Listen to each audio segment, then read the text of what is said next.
প্রবাসী ভাইদের বলবো যে আপনারা দেশে রেমিটেন্স পাঠানোর জন্য আপনাদের প্রতি আমি গর্বিত এবং আসলে অনেক প্রাউড ফিল করি। আপনারা আমাদের দেশের নাম পৃথিবীতে উঁচু করছেন। আর বলবো যে আপনারা দেশের উন্নয়নে কাজ করবেন, কৃষিতে কাজ করবেন, কারণ এটাই বাংলাদেশের।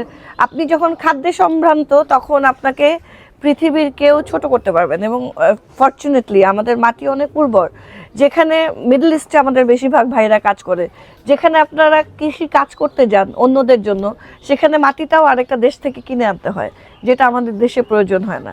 সো আপনারা আমাদের দেশে টাকা পাঠাবেন এটাও আশা করি, এবং আশা করি ওই কাজটা শেষ করে যখন আপনার পরিবারের কাছে ফিরবেন বাংলাদেশে, তখন তাদেরকেও পুষ্টিকর সুস্থ খাবার প্রোভাইড করবেন। আপনার পাশে যে লোকটি বসে আছেন তিনিও তো এক প্রবাসী ছিলেন, তিনি এসে যখন এটা করতে গেলেন তাকে কি কি ঝড় ঝাপটা পোহাতে হয়েছে একটু বলবেন আমাকে? সবচেয়ে বড় ঝড়ের নাম স্বাগতা। আমি প্রথমে তাকে সবচেয়ে বেশি বাধা দিচ্ছিলাম, কারণ বললাম প্রাণীর ইমোশন। স্বাগতার আরেকটা নাম হচ্ছে সত্যবাদী। আপনারা যদি না জেনে থাকেন আসলে স্বাগতের মতো সত্যবাদী বাংলাদেশে খুব রেয়ার। না, আমি আসলে ওকে বাধা দেওয়ার পেছনে অনেক বড় কারণ ছিল। আমি বলছিলাম যে আমরা এখন পালছি, আমরা শিখছি।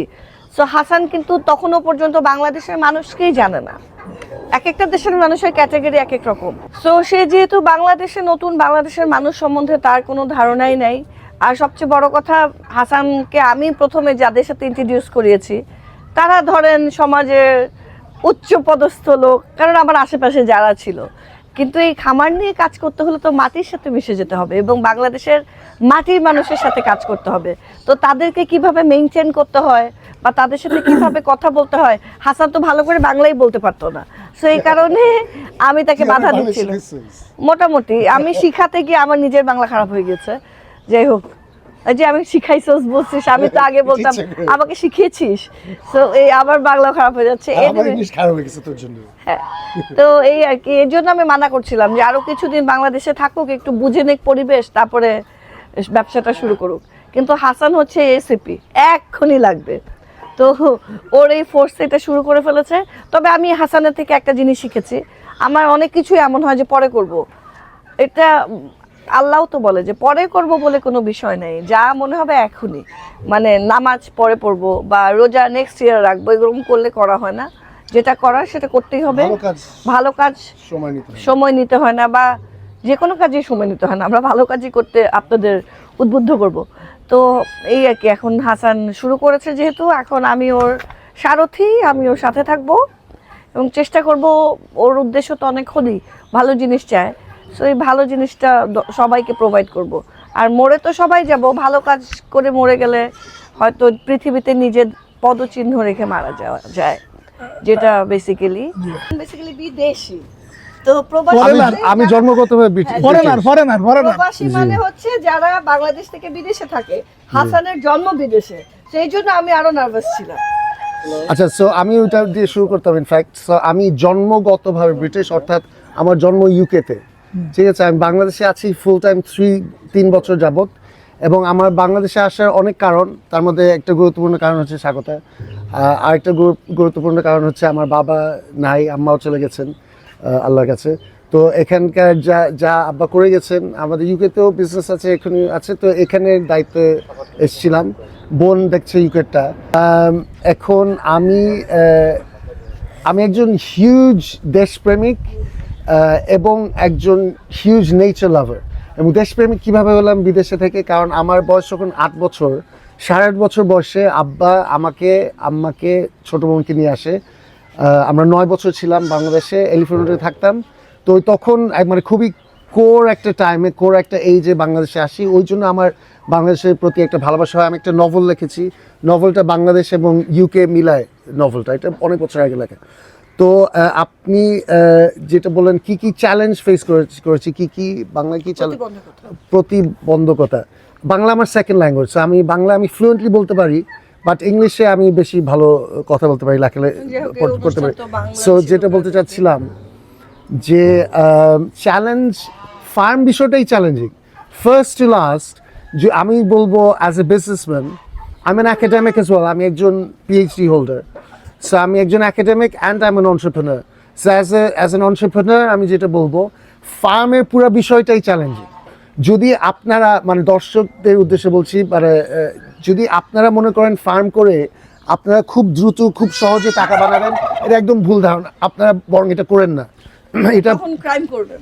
এটা করে খামাখা আপনারা ক্ষতিগ্রস্ত হবেন, এটা রং উদ্দেশ্য। আমি যেটা বিশ্বাস করি, এটা তো আমাদের ধর্মেরই শিক্ষা, ইন্নামা ইন্নামা ইন্নামা আল ইন্নামা আমালু বিন্নিয়াত অথবা কুল্লু আমালু বিন্নিয়াত, মানে প্রতিটা আমল হচ্ছে তার নিয়তের সাথে সংশ্লিষ্ট। যেমন নিয়ত হবে তেমন আমল হবে, তেমন রেজাল্ট হবে। এখন আমাদের আমাদের প্রধান যদি উদ্দেশ্য হয় যে আমি জীবনে খালি টাকা বানাবো, আমার জন্য এটা খুবই বোরিং। আমার জন্য এটা অত্যন্ত বোরিং একটি বিষয়। কারণ আমি এটা হয়তো আপনারা বলতে পারেন টাকা পয়সা আছে দেখে যে বলতেছে না, আমি কিন্তু পিএইচডি করেছি রিলিজনে, কারণ আমি জিনিসটাকে ভালোবাসি। আমাকে আজ পর্যন্ত কেউ আব্বা আম্মা তো নাই, আব্বা আম্মাই পারে নাই, সো অন্যের কথা তো পরে কথা, এটা তো তুই স্বীকার করবি তাই না, যে আমাকে বাধ্য করে কেউ কিছু করাতে পারেন। আমি যেটা নিজ থেকে নিজ ইচ্ছায় করি ওটা আমি ইনশাল্লাহ নেক্সট লেভেলে কাজ করার চেষ্টা করি স্বাগতের মতো। সো ফার্মের বিষয়টা এমন, এইটা একদমই ভালোবাসার একটা জিনিস। বিজনেস তো করতে হবে, টাকা মানে বিজনেস, যেহেতু আমরা ব্যবসায়ী বিজনেস করতে হবে। কিন্তু আমি যাদেরকে ফলো করি, আমি বাংলাদেশে কোনো কন্টেন্ট কনজিউম করি না। বাংলাদেশের সরি টু সে, বাংলাদেশের অ্যাভারেজ লেভেল খুবই লো, মানে বিদেশি কনটেক্সটে এটা বিলো অ্যাভারেজ। আপনি যেটা বলছেন, আপনারা যেটা চিন্তিত যে এটা লস প্রজেক্ট, আপনাদের হিসাবে এটা loss project, sorry to say, কিছু মনে করবেন না। আমার হিসাবে একদমই ডিফারেন্ট, কারণ আমি যাদেরকে ফলো করি, উইথ ডিউ রেসপেক্ট, আমি ডিসরেসপেক্ট করছি না কাউকে, কিছু মনে করবেন না। আমার হিসাব হচ্ছে I am thinking in terms of the long term. আমি টিমকে যেটা ক্লিয়ারলি বলে দিয়েছি, মেহেদি এটা কনফার্ম করতে পারবে, যারা দীর্ঘদিন ধরে আছে আমাদের সাথে এটা কনফার্ম করতে পারবে। আমি ক্লিয়ারলি টিমকে বলেছি, আমরা যদি ব্রেক ইভেন অ্যাচিভ করতে পারি, ব্রেক ইভেন অ্যাচিভ করে, অর্থাৎ সমান সমান যা খরচ তাই ইনকাম হচ্ছে, তার থেকে বেশিও না কমও না, যদি আমরা 5 বছর এইভাবে চালাই, আমি মনে করবো আমরা সাকসেসফুল হয়েছি। আমার বিজনেস করে রাতারাতি টাকা বানানোর আমার কোনো ইচ্ছা নেই, কারণ যে রাতারাতি বড়লোক হয় সে সাধারণত চোর এবং ডাকাত হয় রাতারাতি এসে। সো আমাদের ফিলোসফি ডিফারেন্ট, আমরা নেচারকে ভালোবাসি। আমাদের ফার্মিং জিনিসটা, ইটস ইংলিশের ওয়ার্ড হচ্ছে ইন্ট্রিনজিকলি বাংলাটা আমার জানা নেই, ইটস একটু কঠিন ইংলিশ। সো ইন্ট্রিনজিকলি রিওয়ার্ডিং, ইনফ্যাক্ট মানে এটার অর্থ হচ্ছে ফার্মিং যে করতে পারে প্রপারলি, মানে আমি ফ্যাক্টরি ফার্মের কথা বলছি না, এটা কিন্তু ফ্যাক্টরি ফার্ম না, তাই না?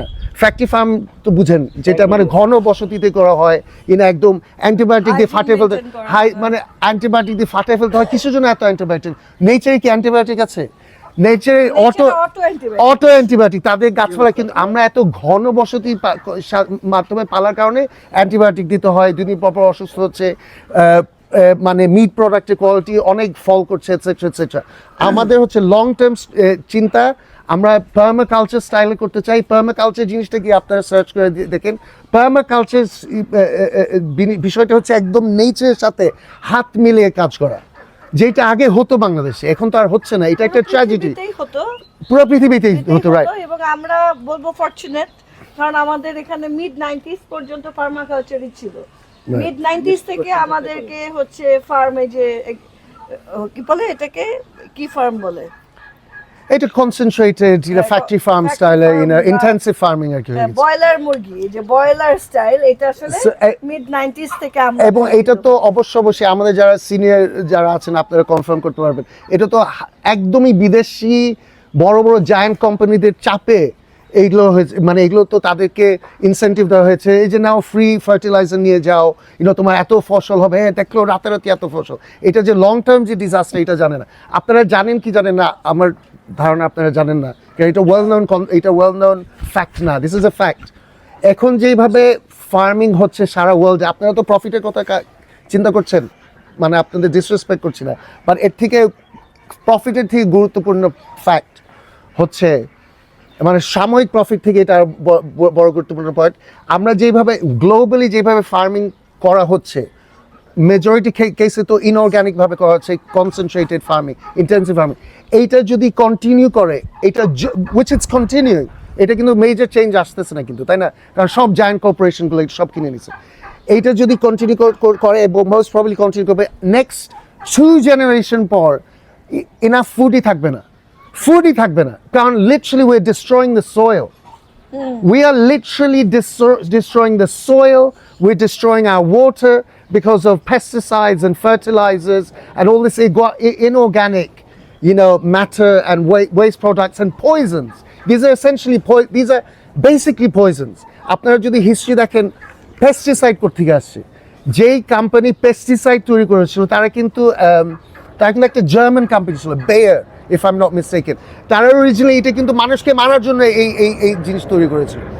আপনি জানেন কি না, বেয়ার এই ধরনের আরো, if I am not mistaken company, I may be wrong, but factually I am not wrong, যে তারা বেসিক্যালি সেকেন্ড ওয়ার্ল্ড ওয়ারের পর তারা নিজেদেরকে রিব্র্যান্ড করলো।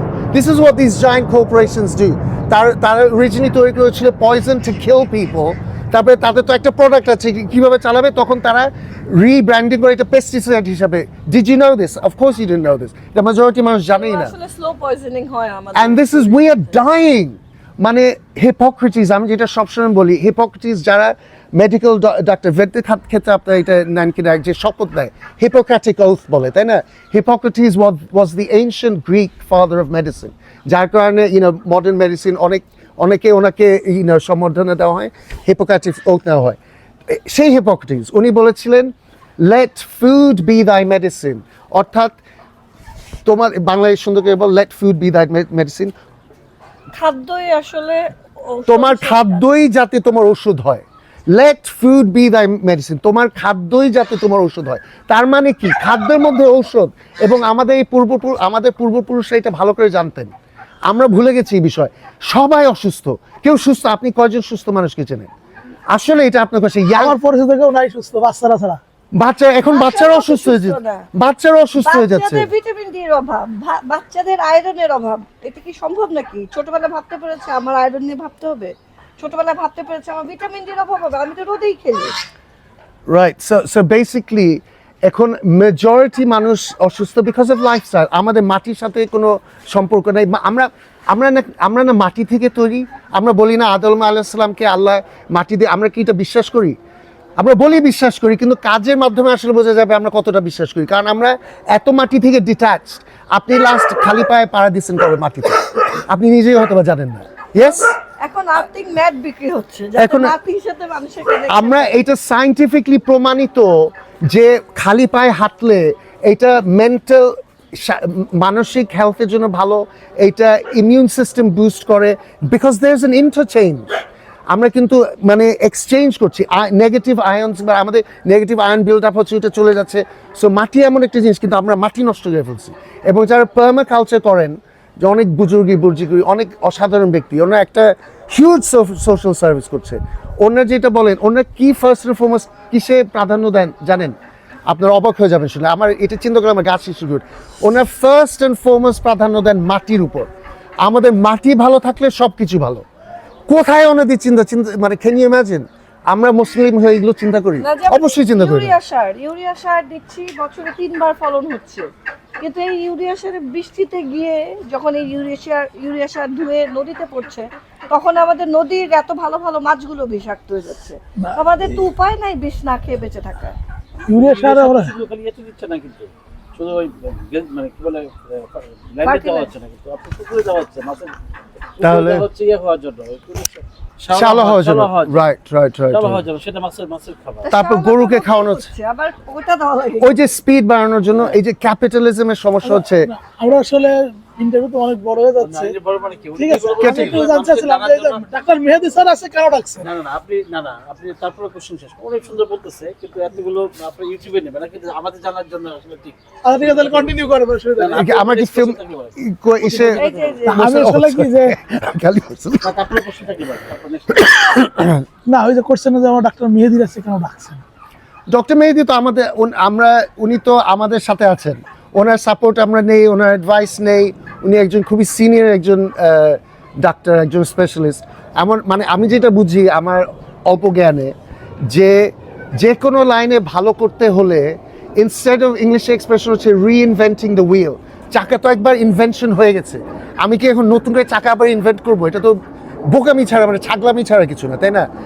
তো ইনস্টেড অফ নতুন করে ব্র্যান্ড নিউ করে না শিখে, একজন স্পেশালিস্ট, একজন মেন্টর, একজন কনসালটেন্ট নিলে যে কোনো লাইনে, অ্যাক্টিংয়ের ক্ষেত্রে যদি বলি, ফার্মিংয়ের ক্ষেত্রে বলি, এডুকেশনে মেন্টর লাগে।